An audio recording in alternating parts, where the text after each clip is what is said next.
Olá, aqui quem fala é pastor Rômulo Carvalho, da Comunhão Cristã de Curitiba. Que bom saber que você chegou até o nosso canal, encontrou essa mensagem. Queremos então ter um momento de louvor e depois uma mensagem que com certeza edificará a sua vida espiritual. Continuem abençoados.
Oh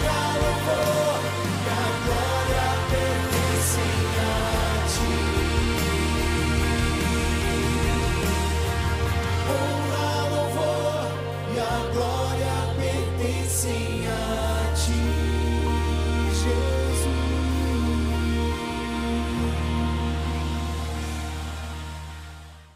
Queridos, eu tenho uma mensagem da parte de Deus para o seu coração, e é uma das perguntas que acho que todo pastor recebe o tempo todo.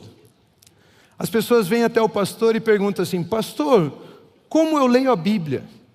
O que eu faço? Por onde eu começo? Como eu leio a Bíblia? E hoje a minha mensagem então está debaixo desse título. O título é Como Ler a Bíblia. Como ler a Bíblia. Muitos pensam que a Bíblia é um livro, mas a Bíblia na verdade é uma biblioteca. A Bíblia tem 66 livros na Bíblia. A Bíblia é dividida em 2 grupos, Velho Testamento e Novo Testamento.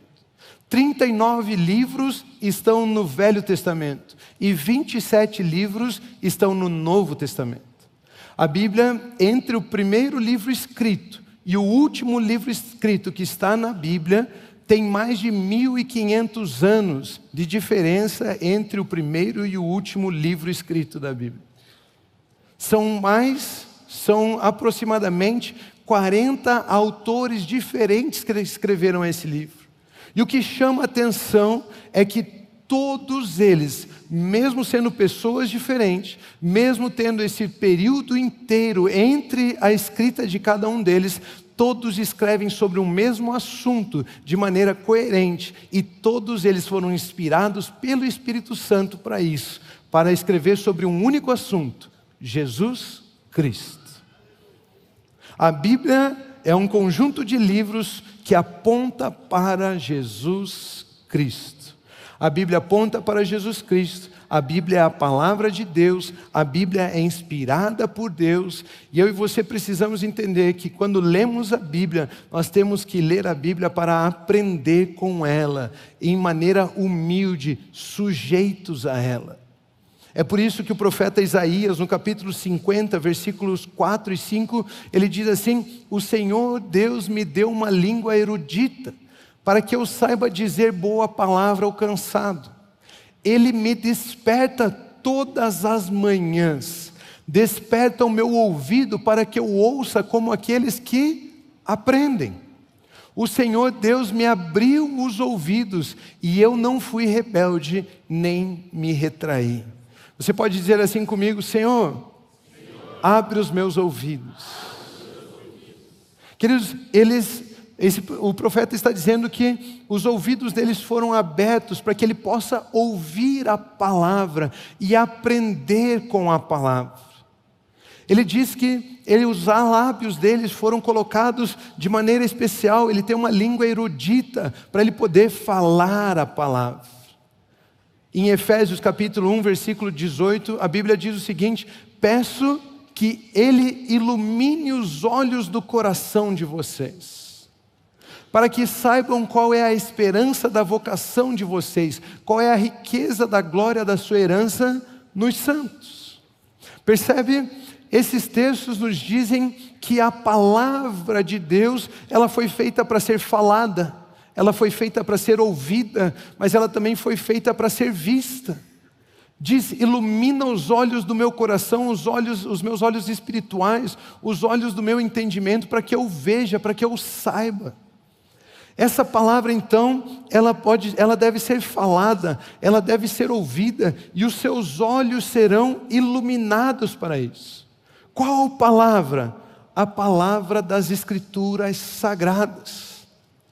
Por que nós chamamos a Bíblia de Escrituras Sagradas? Porque olha o que diz, o apóstolo Paulo diz ao seu discípulo Timóteo, na segunda carta que ele envia a ele, 2 Timóteo capítulo 3, versículo 16, diz assim: toda a Escritura é inspirada por Deus. Deus soprou o seu fôlego de vida dentro da Escritura, dentro das palavras que estão escritas na Bíblia. E é útil, toda a Escritura é útil para o ensino, para a repreensão, para a correção e para a educação na justiça. Olha que afirmação tremenda encontramos aqui. Em um único texto, o Espírito Santo, através do apóstolo Paulo, nos ensina que tudo o que precisamos está escrito na Bíblia Sagrada.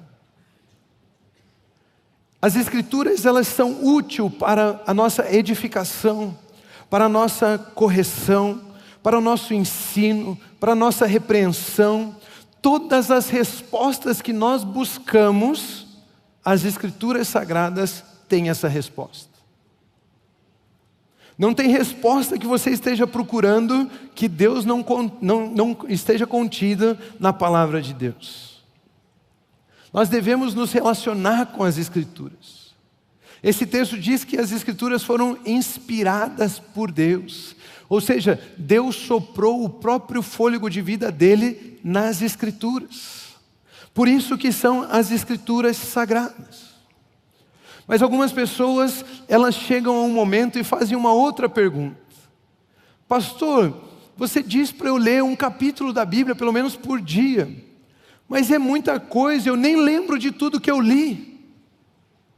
Pastor, você diz para eu vir no domingo, ou sábados, os domingos na igreja, ouvir a mensagem, ouvir uma pregação que fale a respeito das Escrituras, mas eu nem lembro, chega terça-feira, eu já nem lembro mais da mensagem que você pregou.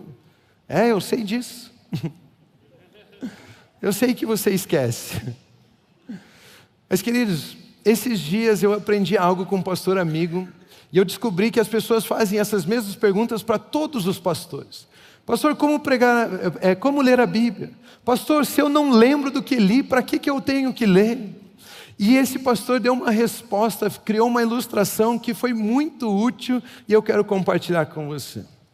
Se eu perguntar para você o que você comeu quarta-feira no almoço, você lembra?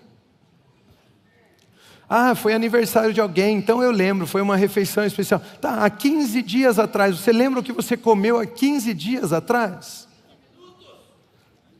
Há 15 minutos atrás, você lembra o que você comeu há 15 minutos atrás?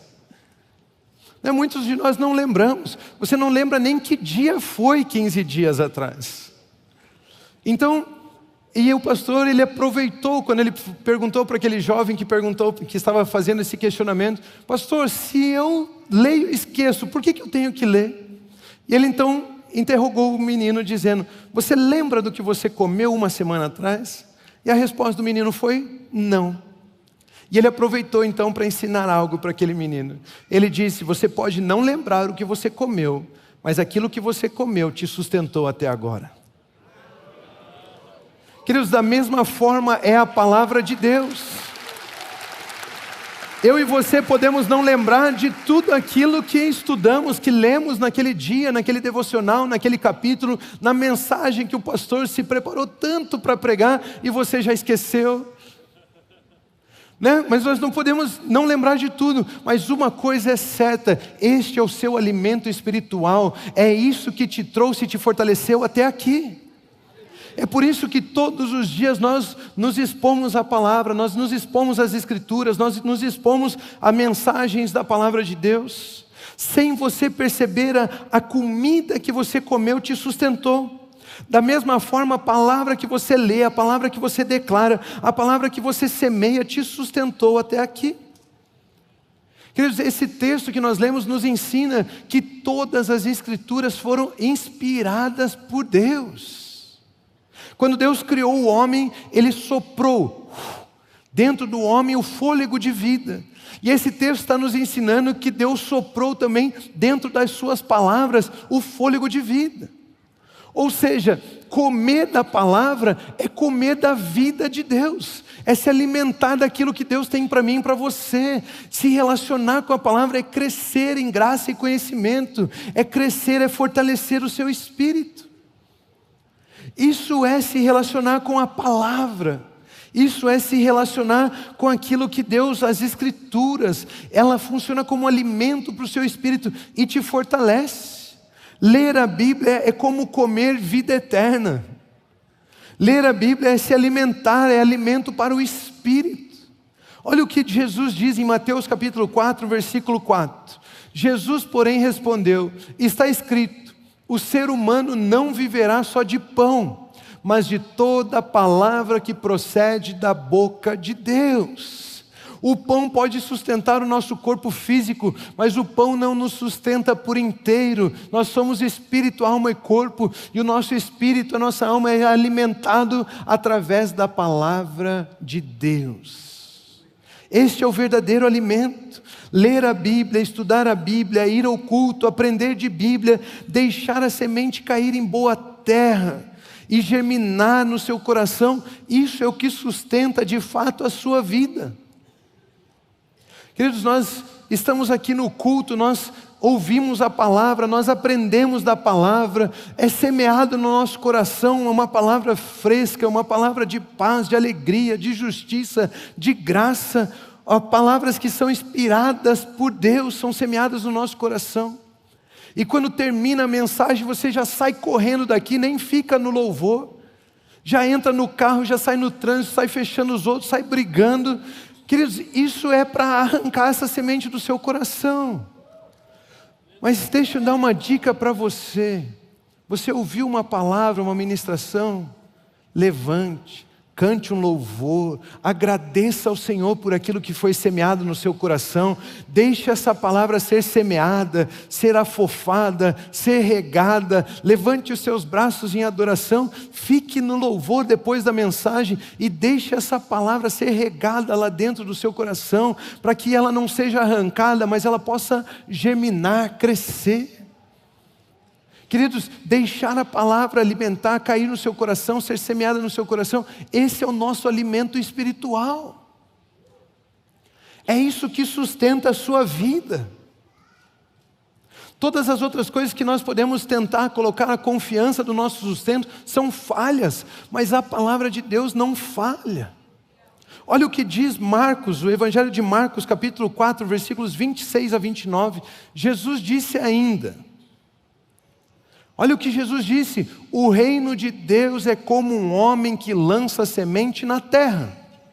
Ele dorme e acorda, de noite e de dia, e a semente germina e cresce, sem que ele saiba como. A terra por si mesma frutifica. Primeiro aparece a planta, depois a espiga, e por fim o grão cheio na espiga. E quando o fruto já está maduro, ele logo manda cortar com a foice, porque chegou a colheita. Você pode imaginar, esse texto não nos ensina e não diz como a palavra no reino de Deus germina. Esse texto não diz como ela frutifica. Mas esse texto com certeza diz que a semente deve ser semeada. Esse texto diz que se uma semente for semeada no reino de Deus, tem uma promessa para essa semente. Sabe qual é? Ela dará fruto. No reino de Deus não tem como semear uma semente e ela não dar fruto. Se semearmos a palavra, mesmo sem sabermos como, ela cresce e frutifica.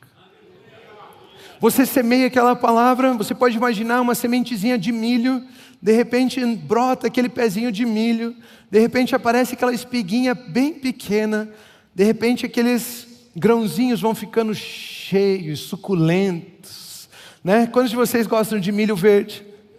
Né? Docinho, sabe aquela comida gostosa, de repente você passa a foice e colhe. No reino de Deus funciona desta maneira: se você semear, tem fruto e tem colheita. Não tem como falhar essa semeadura. Mesmo que a gente não saiba como. Mesmo que a gente não saiba como ela produz, como funciona, a Bíblia diz que o semeador, ele deita, dorme, descansa, e sem que ele saiba como, essa semente vai frutificar. Ela vai gerar vida, ela vai gerar alimento. Por isso, por mais que eu não saiba como, eu vou me alimentar todos os dias, eu vou semear, pois a palavra que sustenta todas as coisas, eu quero que sustente também a minha vida. A Bíblia diz que Jesus sustenta todas as coisas com a palavra do seu poder. Querido, se todas as coisas são sustentadas pela palavra de Cristo, você não quer que a sua vida também seja sustentada por Ele? Por isso, semeie a palavra e seja sustentado por um alimento espiritual de alta qualidade. A palavra tem poder para nos edificar, para nos consolar, para nos corrigir, para nos ensinar em toda a justiça. A palavra é poderosa para transformar a nossa vida. A palavra serve para todos os momentos. O apóstolo Paulo, quando ele está nos ensinando algo, a igreja de Tessalônica, ele pega e ensina o seguinte, ele diz como nós podemos lidar com os momentos de luto, por exemplo. Olha o que ele diz em 1 Tessalonicenses, capítulo 4, versículo 18. Portanto, consolem uns aos outros com este abraço. É isso? Com um beijo. É isso? Chorando. É isso? Consolem uns aos outros com estas palavras. Queridos, a palavra tem poder para consolar. Ela é como se abraçasse os nossos corações, acariciasse o nosso espírito. Ela tem esse poder de invadir os nossos corações, ela queima dentro de nós, ela cria raízes e cuida de nós a ponto de consolar-nos. É a palavra de Deus, a palavra consola, cuida de nós, mesmo sem entendermos como. Ela penetra em nossos corações e traz uma vida que nós nem sabíamos que tínhamos. Ela traz à luz uma vida que já estava dentro de nós. E nós nem sabíamos que podíamos usar desse potencial. Se você parar para pensar, quantos de nós já não fomos abençoados com uma palavra em algum momento das nossas vidas e aquela palavra foi o que nos sustentou durante todo aquele período? Uma palavra que trouxe consolo, correção, edificação. Uma palavra que, sabe aquela palavra que agasalhou o seu coração e você passou por aquilo? Hoje você lembra daquele período e você imagina, se não fosse a palavra de Deus, a vida de Deus na minha vida, eu não estaria aqui. Ela traz esse consolo. A palavra é a semente do reino de Deus. Por isso, alimentar-se da palavra é semear. Ler a Bíblia é semear. Como semear a palavra, pastor? Declarando, orando aquilo que você lê na Bíblia. Como semear a palavra de Deus? Declarando, orando aquilo que você lê na Bíblia. Queridos, as nossas orações são cheias de palavras que descrevem as circunstâncias ao nosso redor, mas as nossas orações deveriam ser cheias de sementes da palavra de Deus, porque essa semente frutifica. Existe uma promessa, toda semente plantada no reino de Deus frutifica. Devemos orar dizendo aquilo que a palavra de Deus diz. Olha o que está escrito em Efésios capítulo 4, versículo 29. Não saia da boca de vocês nenhuma palavra suja, nenhuma palavra torpe, mas unicamente a palavra que for boa para a edificação, conforme a necessidade, e assim transmita graças aos que ouvem. Ele diz, não saia nenhuma palavra torpe, nenhuma palavra suja. A palavra no grego para torpe e suja é a palavra sapros, que significa morto, peixe apodrecido. Que não saia da sua boca esse fedor de peixe podre. É isso que o texto está ensinando. Mas que saia da sua boca palavras de vida para edificação, de acordo com a necessidade. Ou seja, existe uma palavra específica para cada área da sua vida. Muitos de nós oramos algumas palavras que não correspondem àquilo que queremos colher. Mas semente dá fruto segundo a sua espécie, ou seja, ele fala, a palavra que edifica segundo a necessidade para a qual você está lançando essa semente. A palavra traz edificação, fale palavras de vida. Eu tenho estudado muito os salmos, eu acho fantástico os salmos porque eles mexem demais com a nossa imaginação. Os salmistas, eles colocam uma linguagem que faz com que você imagine algumas coisas, pense algumas coisas que te levam a compreender melhor, você vê melhor a palavra de Deus. E olha o que diz Salmo 141, versículo 3. Põe guarda a minha boca, Senhor, vigia a porta dos meus lábios. Põe guarda a minha boca, Senhor, vigia a porta dos meus lábios. Que Deus gracioso, que Senhor gracioso, que nos auxilia até naquilo que devemos ou não devemos dizer. É Ele quem nos auxilia a não dizermos palavras sujas, torpes, podres, palavras de morte. Mas Ele nos auxilia a dizermos palavras de vida. Quando eu leio esse texto, eu digo que a imaginação vai longe. Você consegue imaginar a sua boca como se fosse um portão, uma porta? E de repente, Deus coloca soldadinhos aqui na frente dos seus lábios, está montando uma guarda na porta dos seus lábios. E esses soldadinhos, então, eles ficam de olho. Olha, ele vai dizer uma palavra de morte. Fecha, fecha, fecha.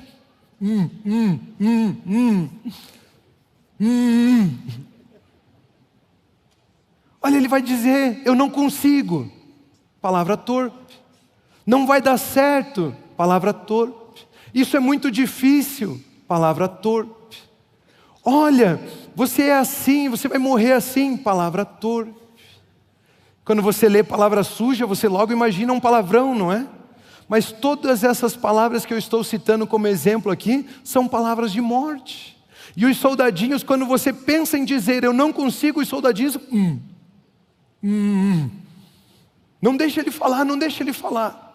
Mas quando você pensa, eu vou falar palavras de vida, os soldadinhos vêm e abrem a sua boca e deixam essa palavra sair. Você fica com o bocão e diz assim, tudo posso naquele que fortalece. Você fica com o bocão e diz, eu sou a justiça de Deus pela fé em Cristo Jesus. Você fica com o bocão e você grita, eu sou um filho amado. Aí os soldadinhos se alegram com você, porque Deus colocou guarda nos seus lábios. Você consegue imaginar isso comigo? Não saia da sua boca palavras torpes, mas saia as palavras de vida, que são hábeis para edificação, para consolação. Eu posso tudo naquele que me fortalece, eu sou a justiça de Deus, eu sou um filho amado. Pastor, mas como que eu sei o que falar? Diga o que Deus diz. Diga o que está escrito na Bíblia. Diga a palavra que Ele diz. Jesus, quando vai falar sobre as palavras dele, no Evangelho de João, capítulo 6, versículo 63, ele descreve as suas palavras da seguinte maneira: o Espírito é o que vivifica, a carne para nada aproveita. Não tem resultado na sua vida vindo da carne, tem resultado vindo na sua vida do Espírito. As palavras que eu vos tenho falado são Espírito e são vida. Olha que mistério, olha que passagem preciosa da parte de Deus para nós. Jesus está dizendo, ei, a sua carne não traz os resultados na sua vida que você está esperando. Você não tem força no seu braço, no seu corpo, suficiente para produzir os resultados que você está aguardando. Mas o Espírito tem autoridade para trazer esses resultados. A palavra é Espírito e vida. Você por si mesmo não consegue produzir a vida que você está sonhando, mas se você semear a palavra no seu coração, ela vai frutificar a vida que você está esperando. Que texto precioso! Seu esforço para mudar não muda você.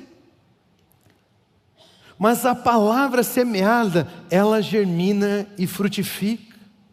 Você diz para você mesmo, eu vou mudar, eu preciso mudar essa atitude.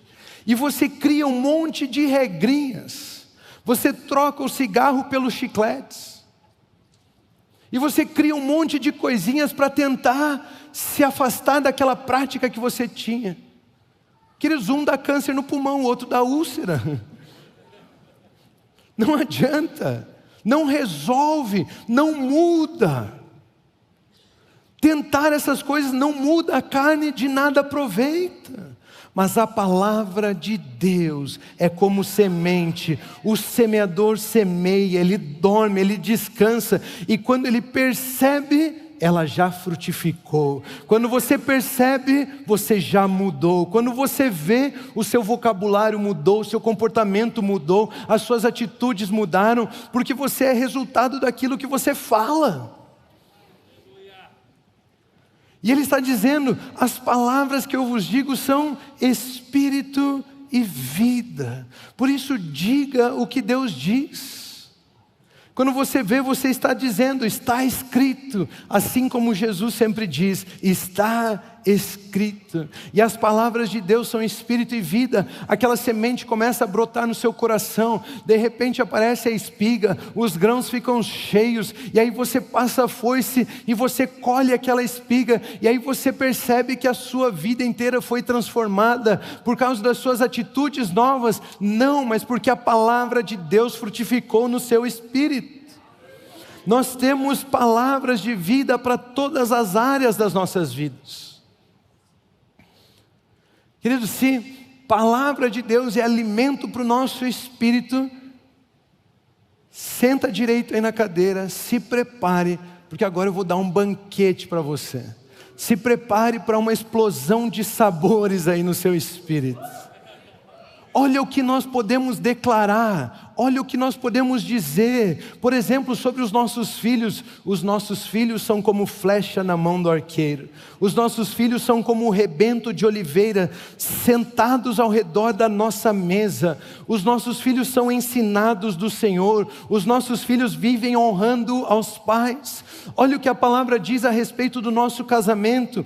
O marido pode dizer, a esposa pode dizer, ela é uma mulher virtuosa, ela é uma videira frutífera, a sua beleza excede todas as outras, ela é submissa como a igreja é submissa a Cristo Jesus. Olha o que pode ser dito a respeito do marido. Vocês podem dizer o seguinte, ele está preparado para dar a sua vida pela esposa, assim como Cristo entregou a sua vida pela igreja. Olha o que ele diz ao seu casamento, nós somos uma só carne, o que Deus uniu, que ninguém separe. Olha o que ele diz a respeito da sua família, eu e minha casa servimos ao Senhor, mal nenhum chegará à minha tenda, eu não causo problema à minha família, eu cuido da minha família. Olha o que ele diz a respeito das suas finanças, o Senhor enriqueceu Abraão e se tornou muitíssimo rico, o ouro está debaixo dos meus pés. Não diga a minha capacidade me deu riquezas, mas lembre-se do Senhor que te capacita. Eu estou contente com o que tenho, Ele se fez pobre para que nós fôssemos feitos ricos, os meus celeiros são cheios, o meu lagar transborda. Olha o que você pode dizer a respeito do seu trabalho, digno é o trabalhador do seu salário, tudo o que eu faço prospera, eu cuido e cultivo daquilo que veio às minhas mãos, eu faço bem feito de todo o coração como para o Senhor. Olha o que você pode dizer a respeito do seu ministério, eu fui chamado, eu fui enviado, eu pego no arado e não olho para trás. Eles se dedicavam à oração e à pregação da palavra, o Senhor acrescentava os que iam sendo salvos, Ele me ungiu para dar vista aos cegos, libertar os cativos, anunciar o ano da graça, do favor do Senhor. Olha o que Ele diz a respeito do seu reinado em vida, eu sou um rei e sacerdote, eu reino em vida por meio de um só homem, Jesus Cristo. A glória de Deus é ocultar certas coisas, a glória dos reis é descobri-las, eu descubro tesouros. Olha o que Ele diz a respeito da sua justiça, aquele que não tinha pecado, se fez pecado por nós, para que nós fôssemos feitos justiça de Deus. Justificados pois, temos paz com Deus mediante a fé em Cristo Jesus. Eu sou a justiça de Deus, eu vivo pela fé em Cristo Jesus. Olha o que Ele diz a respeito da graça sobre mim, sobre você, sobre mim há abundante graça, eu sou edificado pela palavra da graça, eu cresço em graça e conhecimento diante de Deus e dos homens, eu acho graça aos olhos olhos. Olha o que ele diz a respeito da sua filiação: em Cristo Jesus, eu sou filho amado de Deus. Eu creio e recebo a Jesus Cristo. Eu sou chamado de filho, eu sou gerado de Deus. O próprio Espírito testifica em meu espírito que eu sou filho de Deus. Olha o que ele diz a respeito da nossa identidade: eu sou quem Deus diz que sou. Eu sou filho amado, eu sou santo, eu sou justo, eu fui gerado à imagem e semelhança do primogênito de Deus. Olha o que ele diz sobre a sua herança: eu sou herdeiro de Deus e co-herdeiro com Cristo. Eu sou herdeiro da promessa a Abraão pela fé em Cristo Jesus. Eu sou herdeiro do mundo. Eu fui abençoado com toda a sorte de bênçãos nas regiões celestiais. Olha o que ele diz sobre a esperança que ele tem para você: eu fui regenerado para uma esperança viva, esperança que não decepciona. Olha o que ele fala sobre o amor. Você pode dizer: eu sou amado pelo meu Pai Celestial. É um amor que nunca falha, que nunca perece, que nunca perde. Amor perfeito que lança fora todo medo. Olha o que ele diz a respeito da sua vida: o mesmo Espírito que ressuscitou a Jesus Cristo habita e vivifica o meu corpo mortal. Não morrerei, mas viverei. A vida eterna é essa: conhecer o único Deus verdadeiro e a Jesus Cristo a quem enviaste. Queridos, declarando essas palavras, a nossa vida muda. No lugar de palavras de derrota, palavras de vitória. No lugar de palavras de medo, palavras de amor. No lugar de palavras de ansiedade, palavras de ousadia. No lugar de palavras de miséria, palavras de riqueza. No lugar de palavras de morte, palavras de vida, de vida eterna. Só o Senhor tem palavras de vida. Aleluia, aleluia, digno de todo louvor. Aleluia. Queridos, existem muitas palavras. Eu falei para você que ia ser um banquete. Existem muitas palavras que podemos semear. É por isso que nós lemos a Bíblia declarando e semeando a palavra, alimentando o nosso espírito. Como ler a Bíblia entendendo que é a palavra de Deus, que queima em nossos corações, é semeada pela declaração e frutifica a vida em nós. Como ler a Bíblia entendendo que ela é a palavra de Deus, ela contém a vida de Deus e serve para o meu sustento. E serve para o meu sustento. Eu quero começar a concluir lendo uma história. É uma história comprida na Bíblia, tem alguns versículos que nós vamos ler. Então senta aí que lá vem a história. Em Lucas capítulo 24, versículos 13 ao 32, a Bíblia nos ensina o seguinte: naquele mesmo dia, 2 discípulos estavam indo para uma aldeia chamada Emaús, que ficava a uns 10 quilômetros de Jerusalém, e iam conversando a respeito de tudo o que tinha acontecido. Enquanto conversavam e discutiam, o próprio Jesus se aproximou e ia com eles. Porém os olhos deles estavam como que impedidos de o reconhecer. Então ele lhes perguntou: o que é que vocês estão discutindo pelo caminho? E eles pararam entristecidos. Um, porém, chamado Cleopas, respondeu: será que você é o único que esteve em Jerusalém e não sabe o que aconteceu lá nestes últimos dias? Ele lhes perguntou: do que se trata? Eles explicaram: aquilo que aconteceu com Jesus, o Nazareno, que era profeta, poderoso em obras e palavras diante de Deus e de todo o povo. E como os principais sacerdotes e as nossas autoridades o entregaram para ser condenado à morte e o crucificaram. Será que você é o único que não sabe que isso aconteceu? Nós esperássemos que fosse ele quem havia de redimir Israel. Mas depois de tudo isso, já estamos no 3º dia desde que essas coisas aconteceram. Jesus apareceu para eles já ressurreto. É verdade também que algumas mulheres do nosso grupo nos surpreenderam, indo de madrugada ao túmulo e não achando o corpo de Jesus, voltaram dizendo que tinham tido uma visão de anjos, os quais afirmam que ele vive. De fato, alguns dos nossos foram ao túmulo e verificaram a exatidão do que as mulheres disseram, mas não o viram. Então Jesus lhes disse: como vocês são insensatos e demoram para crer em tudo o que os profetas disseram. Não é verdade que o Cristo tinha de sofrer e entrar na sua glória? E começando por Moisés e todos os profetas, explicou-lhes o que constava a respeito dele em todas as Escrituras. Quando se aproximavam da aldeia para onde iam, ele fez menção de passar adiante. Mas eles o convenceram a ficar, dizendo: fique conosco, porque é tarde, e o dia já está chegando ao fim. E entrou para ficar com eles. E aconteceu que, quando estavam à mesa, ele pegou o pão e o abençoou. Depois partiu o pão e deu a eles.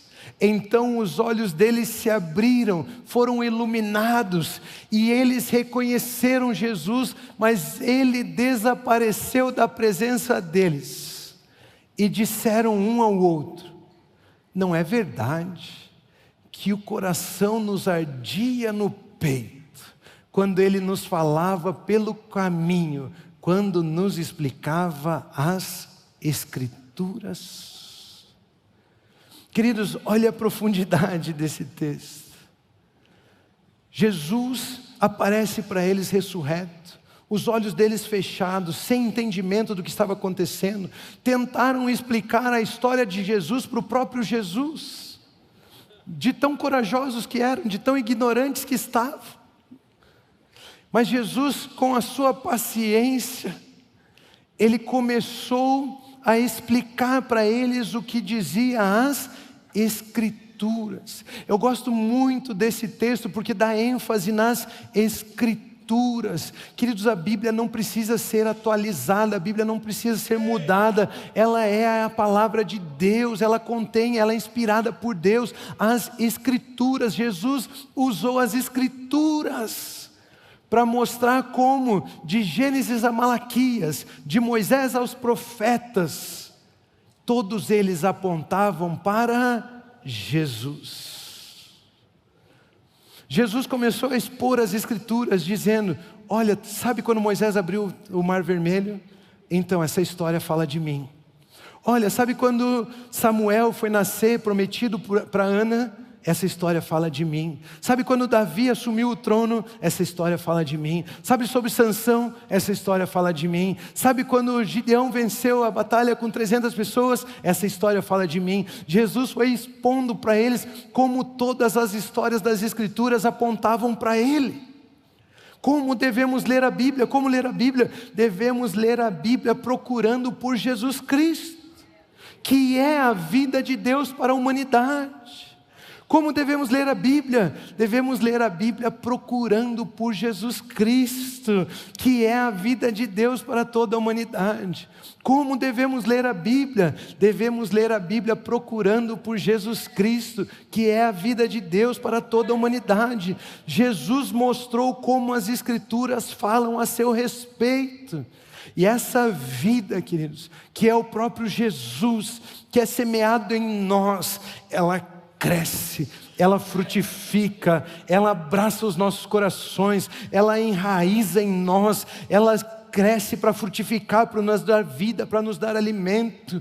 É por isso que os discípulos disseram: não nos ardia o coração, enquanto ele explicava as Escrituras.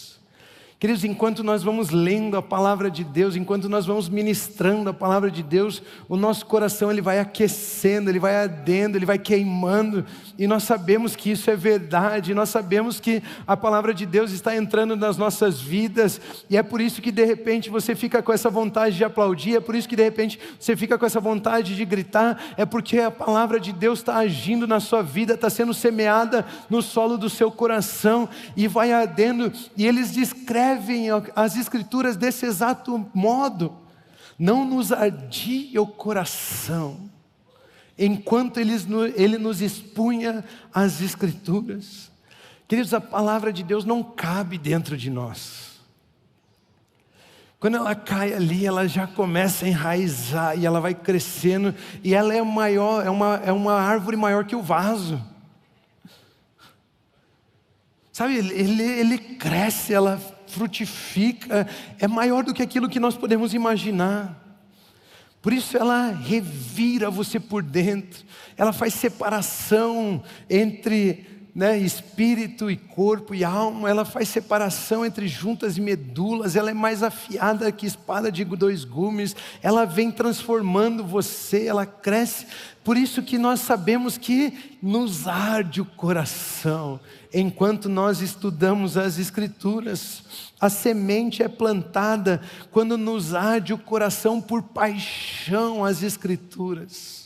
É ali que nós sabemos que foi semeado em terra boa, quando o nosso coração se motiva, se alegra, porque a palavra de Deus está sendo semeada dentro dele. Queridos, nós não devemos conter a ação da palavra em nós, nem através de nós. A palavra funciona, ela traz vida. Ela traz vida, a palavra funciona por mim, por nós. A palavra de Deus transforma, funciona em mim, em nós. E a palavra de Deus funciona também através de mim, através de nós. Sabe, não nos arde o coração quando estamos lendo a palavra de Deus.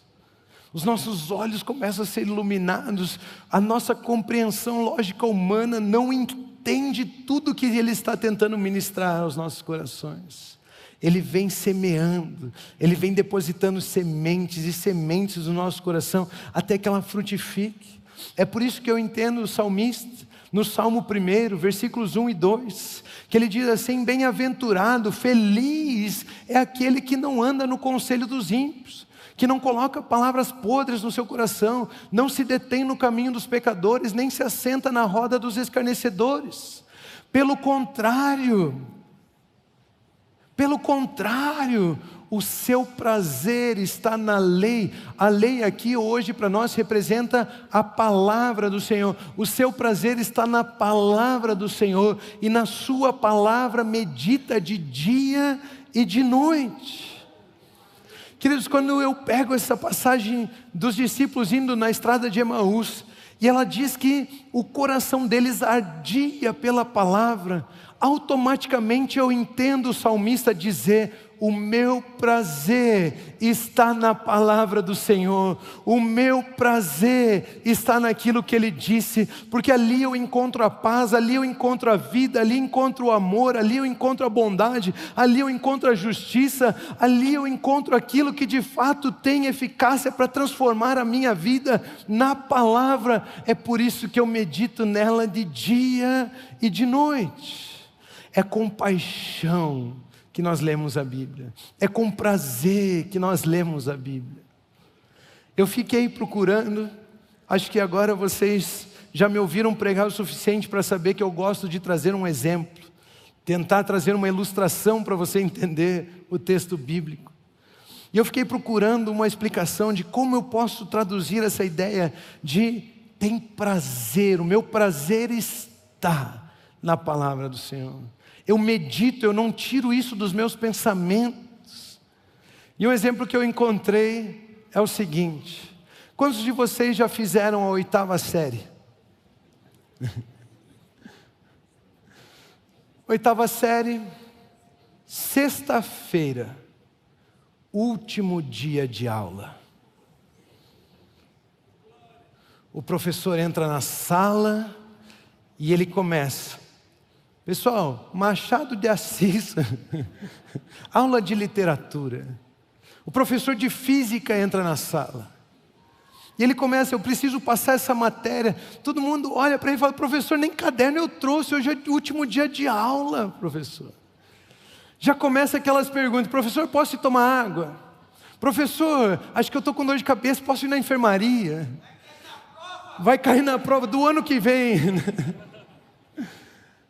É que o professor já começa a bolar um plano: como que eu pulo a catraca para ir embora desse lugar? Porque o meu prazer não está ali onde eu estou. O meu prazer está em meditar nas minhas férias. Professor, você não tem nada que você diga que vai tirar a minha mente das minhas férias. O meu pai falou que nós vamos para a praia, eu vou encontrar os meus amigos para jogar um futebol, eu vou encontrar os meus amigos para a gente jogar um videogame, eu vou encontrar os meus amigos, eu já estou planejando as férias. Professor, não importa a notícia que você me der, eu estou meditando nas minhas férias, o meu prazer está nas férias. Você já passou por esse dia de aula?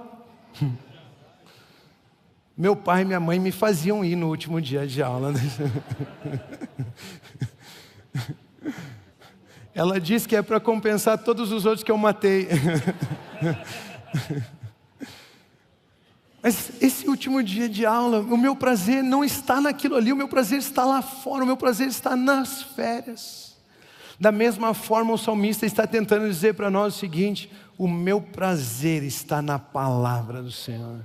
Queridos, isso significa não importa as notícias políticas, não importa as notícias da economia, não importa o que esteja acontecendo na sua família, não importa o que vierem trazer de notícia para você. Eu não quero saber disso, professor. O meu prazer está na palavra do meu Senhor. É nisso que eu medito. Eu fico com a palavra que é vida, a palavra que é paz, a palavra que é justiça, a palavra que consola, a palavra que transforma, a palavra que edifica. É isso que eu quero semeado no meu coração, porque eu tenho certeza que no reino de Deus, uma palavra semeada, ela vai frutificar.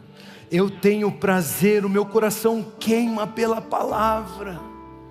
Queridos, se a palavra de Deus é tudo isso, se a palavra de Deus é o que gera vida, que é o que gera transformação nas nossas vidas, não faz sentido dizer que o meu prazer está na palavra do meu Senhor.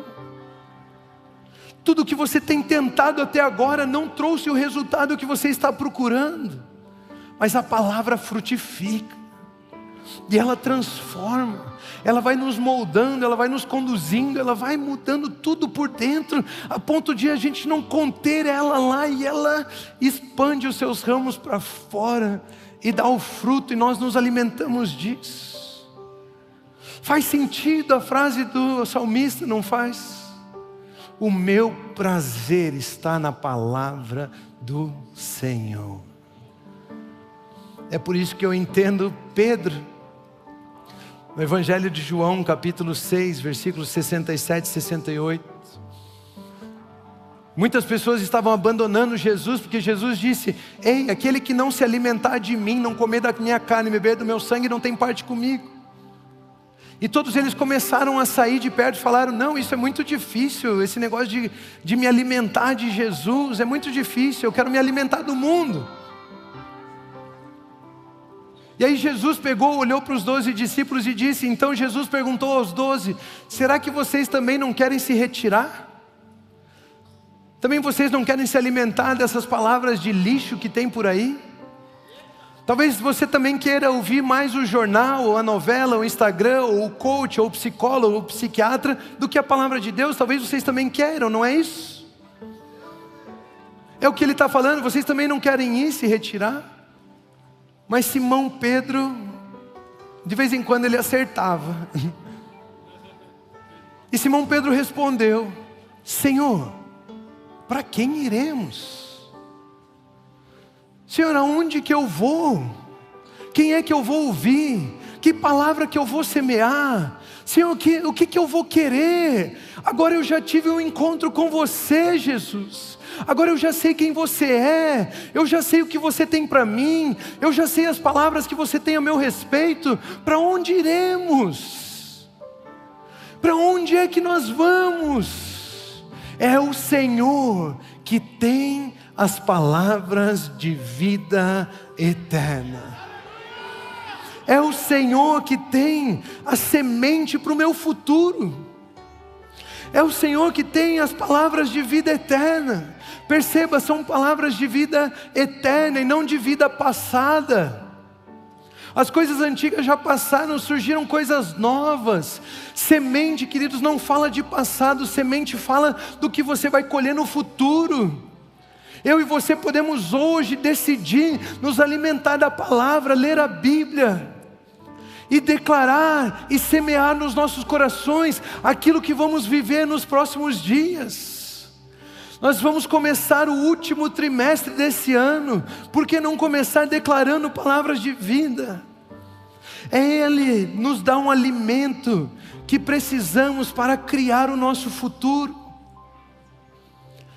Ele tem a palavra que ao semear, é aquilo que você semeia aquilo que você quer ver para os seus próximos dias. Você diz as palavras de vida eterna, você lê a sua Bíblia, você medita nessa palavra, você tem prazer, isso arde o seu coração, e são estas palavras que vão moldar os seus próximos dias. É por isso que Pedro diz: Senhor, Jesus, que pergunta é essa, Jesus? Jesus, você acha que eu vou preferir ler o jornal do que ler a Bíblia? Jesus, você acha que eu prefiro saber a fofoca do que está acontecendo lá em Hollywood, do que o que o Senhor tem para falar a meu respeito? Senhor, você acha que eu prefiro saber de política do que aquilo que o Senhor tem para mim? Do que o Senhor tem para o Brasil? Do que o Senhor tem para a minha cidade? Senhor, você acha que Senhor, para onde iremos nós? Só Tu tens as palavras de vida eterna. É só essa palavra que eu quero semear no meu coração. Quando nós lemos as Escrituras, isso arde em nós, arde no peito, cresce, frutifica. Mas como ler a Bíblia? Sabendo que ela aponta para Jesus Cristo. Como ler a Bíblia? Sabendo que ela é Espírito e vida. Como ler a Bíblia? Sabendo que ela frutifica no nosso coração. Como ler a Bíblia? Sabendo que ela funciona como semente, a qual se lança no solo dos nossos corações e frutifica. Como ler a Bíblia? Sabendo que é ela que traz transformação, crescimento e amadurecimento. Queridos, é por isso que eu oro e eu declaro, nós declaramos sobre a vida de cada um de nós, por olhos iluminados, olhos do nosso coração iluminados, e a palavra frutificando e nos sustentando. Eu declaro ouvidos abertos e a boca guardada, em o nome do Senhor Jesus. Continuem abençoados.